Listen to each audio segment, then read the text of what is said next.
Ассаламу алейкум достор. Кандайсыздар, жакшысыздарбы? Мен сиздерге истигфардын пайдаларынан айтып берейин. Негизи истигфардын айтуу жүрүү менен ар дайым истигфарды айтуу менен өтө көп пайдалар бар, өтө көп фазилеттери бар. Ошол фазилеттеринен болгон бир хикая айтып берейин. Ал хикая Ахмад ибн Хамбал рахматулла алейхинин жашоосунда болгон бир окуя. Ахмад ибн Хамбал рахматулла алейхи ким дей турган болсоңуздар, бул мазхаб башчы Ахмад Хамбали мазхабынын жетекчиси болгон. Кандай эле биздин мазхабыбыз Абу Ханифа рахматулла алейхи кандай биздин имам башчы болгондой, Ахмад ибн Хамбал Хамбали мазхабынын башчысы ушул Ахмад ибн Хамбал рахматулла алейхи болгон.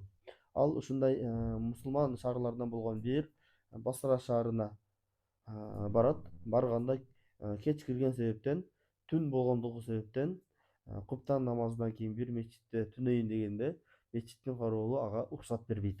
Себеби кечээ түнү кечинде уурулук болгон себептен, мечиттен кичине уурулук болгон себептен имам мечитте түнөөгө уруксат бербейт, эч кимге уруксат бербейт. Ошол себептен мечиттин кароолу Ахмад ибн Хамбал рахматулла алейхини мечиттен кууп чыгат. Бирок ал кароол билген жок ал аалымды, өтө чоң улук аалым экенин билбейт, тааныбайт. Бирок ошондой болсо дагы аны мечиттен кууп чыгат. Ахмад ибн Хамбал рахматулла алейхи суранат. Жок дегенде мен кароолканада эс алып алайын десе дагы уруксат бербейт. Мечиттин короосунда эс алып алайын, бир түн эс алып алайын десе дагы ага уруксат бербейт. Ал акыры издеп жолго чыгат. Ушундай бир түнөй турган жер издеп чыгат. Ушундай жолдо баратканда нан чапкан дүкөндү көрөт. Мындайча айтканда навайкана деп койсо болот.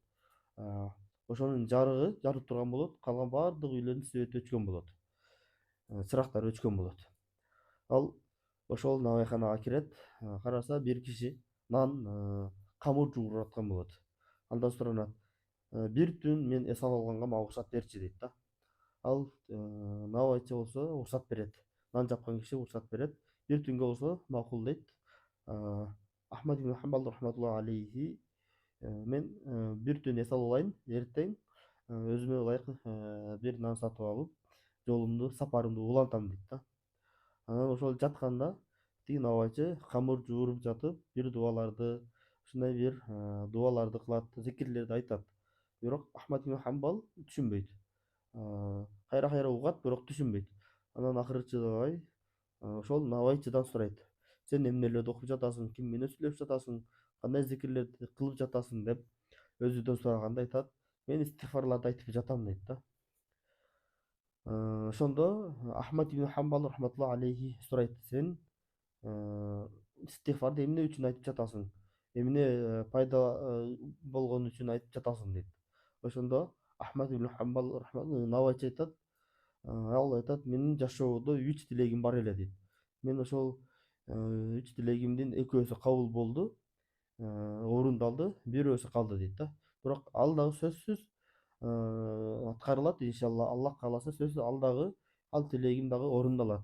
Мен ошол тилегим орундалсын деп истигфарды ар дайым өзүм адат кылганмын деп айтат. Истигфар дей турган болсо ал астагфируллахи ва атубу илейх жана астагфируллах, ушул дуаларды ар дайым айтат да. Ошол камыр жууруп жатып дагы айтат да. Отурса дагы, турса дагы ушуну айтат.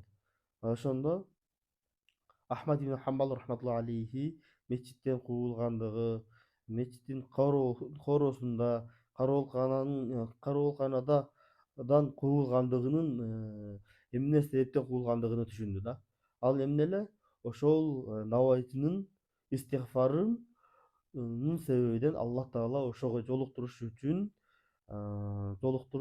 ошол мечиттен куулду. Ошол үчүн эмне? Кароолканадан куулду. Ошол үчүн мечиттин короосундан куулганын түшүндү да. Ошондо айтты: ошол Ахмад ибн Хамбал, сен сурап жаткан адам, сен Аллахтан сурап жаткан адам, мен жолугайын деген, ошол сенин үчүнчү тилегиң болгон адам менмин деп айтат да.